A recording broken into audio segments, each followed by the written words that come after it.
Hello and welcome to the PrepWell podcast, the place to be if your child wants to attend a top-tier college, a military service academy, or they want to earn an ROTC or athletic scholarship. I'm Phil Black, your host, and my job is to prepare you and your child for this amazing journey. So sit back, buckle up, and prepare to out-prepare. Hello, friends, and welcome back to the PrepWell podcast. In today's episode, I want to discuss the three primary phases that student athletes go through on their way to becoming a recruited and ultimately a committed college athlete, and why it seems to be such a challenge, at least anecdotally, to thread the needle when it comes to success in their sport at the next level. I don't know about you, but I am privy to a lot more despairing stories than fairy tale stories when it comes to high school athletes transitioning to college sports. In my practice and in my network, I'd say the ratio is about 10 to 1, despairing stories to fairy tale stories. So let's go through these phases and see if we can identify some of the obstacles and how we might sidestep them. Phase 1. Phase 1 is the decision to pursue college sports. Phase 2 is committing to a college. And phase 3 is when reality sets in, also known as 48 hours after the Instagram post and the tweet. Let's start with phase 1, the decision to pursue college sports. This decision can span anywhere between 6th and 10th grade, sometimes even earlier. And because of this, it's often fraught with a lot of indecision and anxiety about the future and about the unknown, much of which is justified. It does seem like athletes are deciding earlier and earlier these days about their desire to play college sports, and probably for good reason. We could debate back and forth whether this trend is a good idea or not, or whether the ultimate goal is worth the sacrifice, but that is a topic for a different day. In my consulting practice, I typically urge families to make this decision by about 9th grade. And I say families specifically because this is likely a family decision. The sacrifices a family will make to help a child become a recruited athlete, particularly a Division I recruited athlete, especially in a sport that offers scholarships, is not to be taken lightly.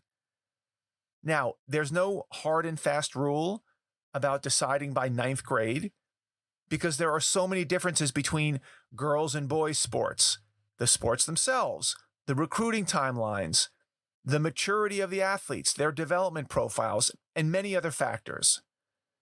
Suffice it to say, I think 9th grade is about the time when athletes need to say out loud, I intend to become a recruited athlete in swimming, lacrosse, baseball, track, whatever it might be.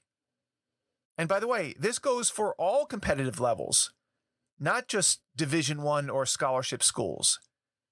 Division III schools in some sports have become extremely competitive, and in some instances can give Division I programs a run for their money. And while this can be a tough decision to make, once it is made, either way, to go for it or not, it often comes as a relief, because then the player and the family then has a plan. If they decide not to go forward, they can start focusing on other things. If they decide to go for it, then they can put together their action plan to make this dream a reality. And obviously, a lot goes into that action plan. And I've worked with many students, including my own sons, on these very plans. Okay, that's phase 1, the decision phase.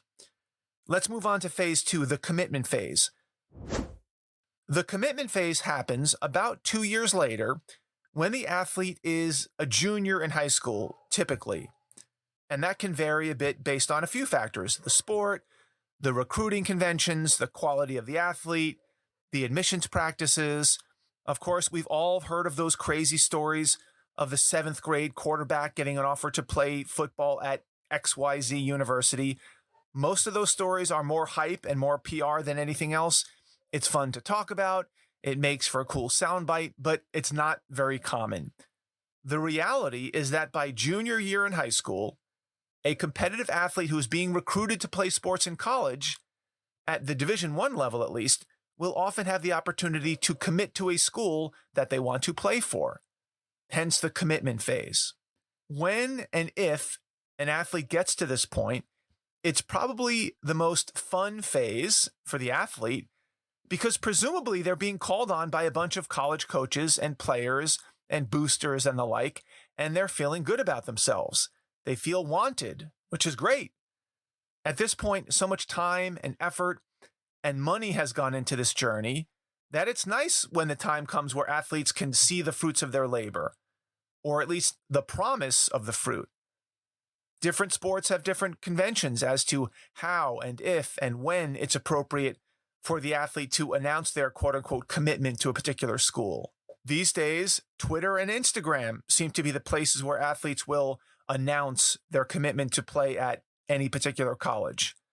Sometimes to great fanfare and hype and conversation and debate, sometimes not. Some athletes get multiple offers from several schools, and each of those offers is often published on the social media platforms with verbiage that says something like, I'm blessed to receive an offer from XYZ College to play Division I football. And people can follow all of the schools interested in this particular player. Some athletes never go public with their commitment. Sometimes the college puts the brakes on any public announcement unless it's on their timeline. Sometimes the athlete doesn't feel it necessary to announce to the world their intentions.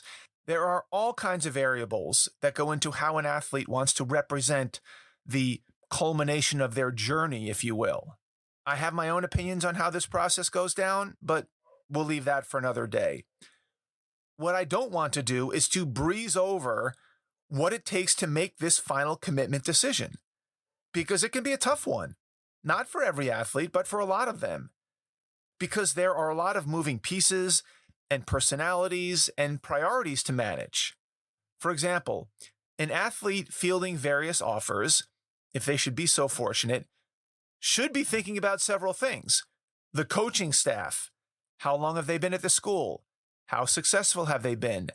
How many years are left on their contract? Are they on the bubble and maybe at risk of being fired?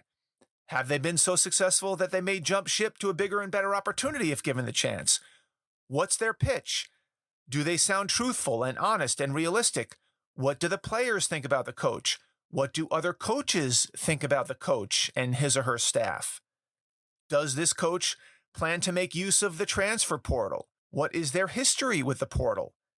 Have they developed other players like you? What is their coaching philosophy? What type of culture does the coach cultivate? How many players does the coach usually play?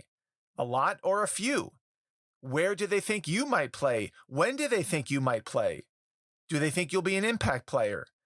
Do they think you may redshirt, meaning that they don't let you play games for the whole first year so that you have an additional year of eligibility? Are you okay with that?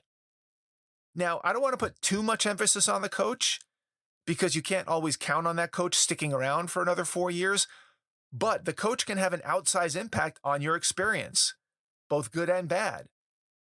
That's not to say that you can't make the best of a bad coach, but you should be aware of the depth of influence that a coach and a coaching staff may have. Of course, all of the answers to these types of questions have to be taken with a grain of salt. After all, these coaches are recruiting you. They want you to come to their school. So buyer beware. What else does an athlete have to think about? The other players. How many players are on the roster? How many travel? How many get significant minutes? How many play your position? How old are they? Some schools these days have teams with an average age of 23 and 24. How many are international players? What's the culture of the team? Do the players share your values? Do you see yourself fitting in with the team? What's the locker room like? Are the players good friends? Or is it a locker room full of individuals who have their headphones on 24/7 and treat the team like a job? Will you be friends with these players after graduation? Do you care if the team is good or not? These are all questions that you should be considering and thinking about, particularly on a recruiting visit when you have a chance to get to know some of these other players. What about playing time? Will you ever play? When will you play? Freshman year, sophomore year, senior year? Do you care how much you play? What position will you play? If you never play, for any number of reasons. You're not good enough. There's a big coaching change. There are new recruits who are better than you. Maybe you get injured. Would you transfer? Would you quit? Would you stay? What about finances? Are you getting any financial compensation in the form of an athletic scholarship? Is it a full scholarship? Is it a partial scholarship? Are they only paying for books? Is it a contingent scholarship? Is it guaranteed for 4 years, or is it contingent on you playing up to expectations? Or will you pay your own way years 1 and 2 with the hope of getting scholarshiped in years 3 and 4 with no guarantee? What about NLI, name, likeness, and image opportunities? Does the amount of money that you get every year vary based on the whim of the coach? And what is your overarching goal here? Is it playing time? Is it winning a championship? Is it playing at the highest level possible? Is it setting yourself up to play overseas after graduation? Is it setting yourself up for a coaching job down the road? Do you want to go pro? Do you have your sights set on the Olympics? Do you want a great education? Do you want to be networked for a job on Wall Street? Many students don't give this a second thought. They get caught up in all kinds of other factors, like the locker rooms or how much TV exposure they'll get. You may remember the Duke coach, Mike Krzyzewski. He famously would ask players that he was recruiting to make this not a 4-year decision, but a 40-year decision. Does this decision sound good for the here and now, but not so great over the long term? Or maybe the amount of playing time you might get or not get is not as important as the longer-term prospects of going to school A over school B. For example, maybe going to an Ivy League school would be a bit below your level and you'd rather be more challenged, but the prospect of graduating from an Ivy League school outweighs this issue. If your goal is to become a doctor, and thus you'll need to take a rigorous pre-med course load with a lot of labs and other intense classes, does it make sense to go to a school that views academics as an afterthought and may not even allow you to major in what you want to major in? It happens all the time. It's important to get your overall goal in alignment with your decision. What about the worst case scenario? Have you thought through what you might do if things don't go as planned? Because they probably won't. Let's say you're not up for the challenge physically or mentally. Maybe the level's too high. Maybe the level's too low.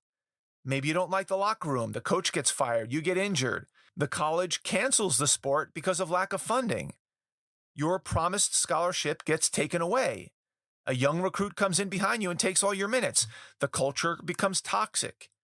You can't handle the school academically. You can't major in what you want to major in. There's a sexual misconduct scandal and the team gets put on suspension for 3 years.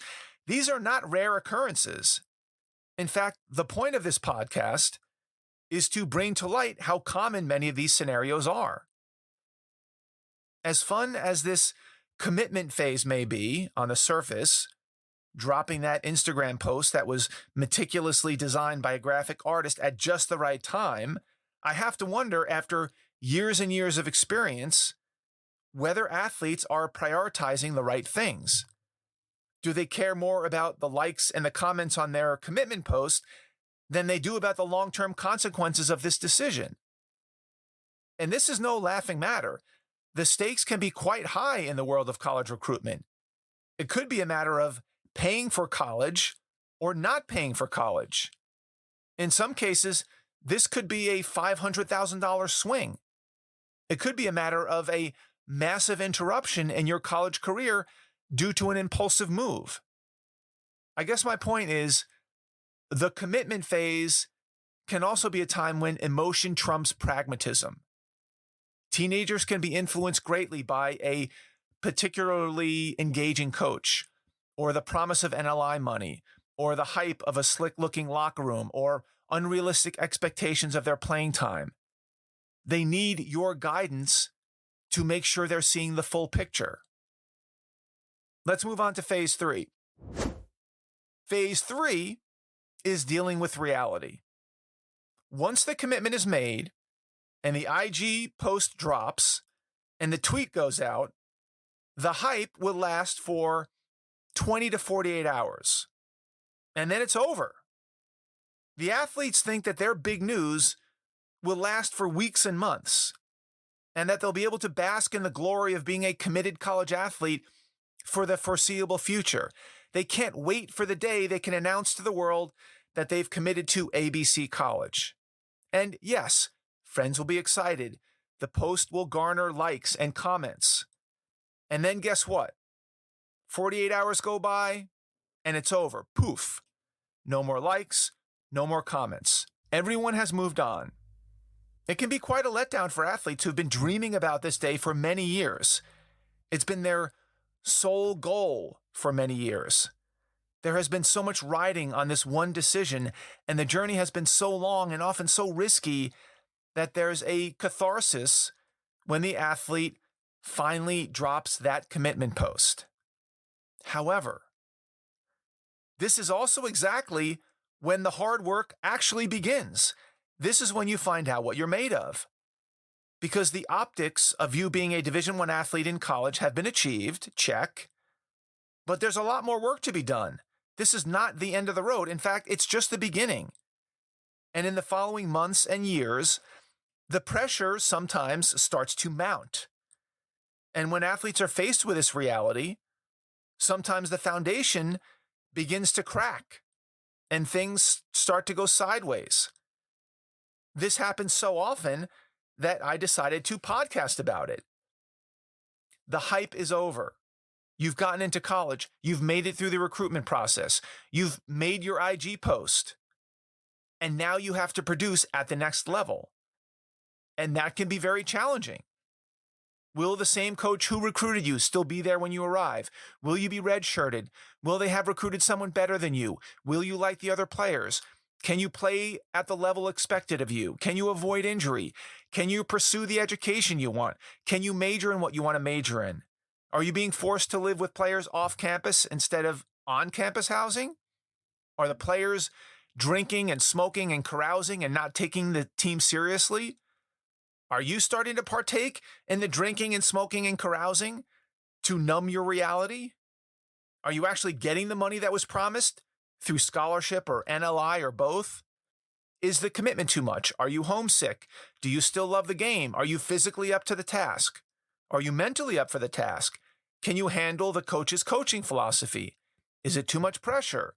Is the tricked out locker room not so impressive anymore? Are you getting along with the other players? These questions go on and on and on. All of these thoughts, all of these challenges come directly from athletes that I've worked with over the last few years. And if I trace back their decision-making process, I can usually identify where they made a miscalculation. And oftentimes it was because they made an emotional decision and not a pragmatic decision. They didn't create a list of pros and cons. They didn't imagine worst-case scenarios and how they might react. They didn't go through contingency planning. They didn't seek the counsel of their parents or a trusted advisor like me who can give them unbiased advice. They weren't realistic. They believed everything they heard. They gave in to the peer pressure. They made a decision to bring closure to the stressful process, even if it was premature. The reason I'm doing this podcast is because I've heard one too many stories about college sports careers gone bad. Everyone loves to talk about where so-and-so committed and how many offers so-and-so had. But nobody talks about the aftermath. What actually happens after the Instagram post, after the dust settles, when the real work begins and reality sets in, when things are not going according to plan.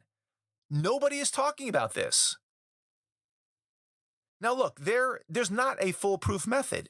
You can't mitigate every risk. At some point, you need to make a call, and you may not be right. My son made a risky call, deciding to go to the Naval Academy to play water polo. That was a gutsy call. It's a big commitment with a lot of extracurricular activities that most 18-year-olds are not up for, not the least of which is a 5-year commitment to the Navy after you graduate. He's in the middle of plebe summer as we speak, and it probably sucks. It's 90 degrees and humid in Annapolis, and he's running around in a uniform with a shaved head. For all I know, he could quit tomorrow and decide it's not for him. Every decision is risky. especially at these high-level, highly selective programs. But his other choices were just as risky. Harvard, Stanford, UCLA. Going to Harvard may have been very challenging academically. Who knows whether he would have fit into that academic environment? He may have really struggled. We don't know. Committing to Stanford or UCLA would have also been risky. Those schools recruit the best players in the world every year. They get 23 and 24-year-olds from Serbia and Spain and Montenegro. Yes, if he had his sights set on the Olympics, Stanford and UCLA would have probably been the better options. But the odds of that coming true are vanishingly small. And so we discussed these options for weeks and tried to play out the pros and cons of each program. In the end, it came down to this. What is the long-term goal? Do you aspire to be a private equity master of the universe? Then go to Harvard. Do you want a chance at the Olympics? Go to UCLA or Stanford. Do you want a shot at becoming a Navy SEAL? Go to the Naval Academy. Every one of these options was fraught with risk. And at the end of the day, the athlete has to make the call. And who knows what will happen with my son at the Naval Academy? Hopefully, he'll get through it. We'll check back in 5 years from now and see how he's doing. My point is that there is most likely no such thing as the perfect decision, one without risk. Nevertheless, you should think long and hard about your options, weigh them out, stress test them, get a second opinion. Don't panic. Don't shortcut the process because you're so eager to drop that Instagram post or that tweet. Remember, the glow from your post will last 48 hours, maybe. And then you're left with the consequences. Everybody else goes on their merry way. While it's not the end of the world if things don't work out in your first year of college, it happens a lot. Certainly not ideal. With the transfer portal, you may find another place to land, but a move like that is not without cost. It can be very disruptive to change schools after a year or two, and you should do so with great caution. The moral of the story here is this. When you are thinking about where to commit, try to solve for overall fit. Try not to get laser focused on one particular facet of the experience, the coach, the facilities, the league, the finances, the players, the level of play, the geography. These can all be a part of the decision, but try to rely less on emotion and more on pragmatism. If you get into the enviable position of having a lot of choices, take the decision process seriously. Do your due diligence, ask around, list the pros and cons, and make the call. That's all I've got for you today, folks. Thank you for tuning in. Thank you for the continued support. In case you didn't know, this podcast supports PrepWell Academy's online mentoring program, where high schoolers and their parents receive weekly videos from me where I break down important topics like this one and give timely advice about college admissions, particularly for top-tier colleges, service academies, and for ROTC and athletic scholarships. Many parents who listen to this podcast already have their high schoolers enrolled in PrepWell Academy, which is great. If you don't yet, please consider enrolling them. Registration is only open during freshman or sophomore year. After that, we no longer accept new students. So if you have a freshman or sophomore in high school and you like what you're hearing in these podcasts and you'd like to get more content like this, tailored specifically for your child, for their specific grade, with their specific goals in mind, go to PrepWellAcademy.com and enroll today. If you know a parent with a middle schooler or high schooler that might find this helpful, please share the episode with them and give us a rating if you get a chance. Word of mouth and positive ratings help our podcast reach a much wider audience. If you have questions, comments, or an idea for an upcoming episode, please reach out to me by email, DM me on Instagram, check out our blog, our Facebook page, connect with me on LinkedIn. I'd love to hear from you. Until next week, goodbye, good luck, and never stop preparing.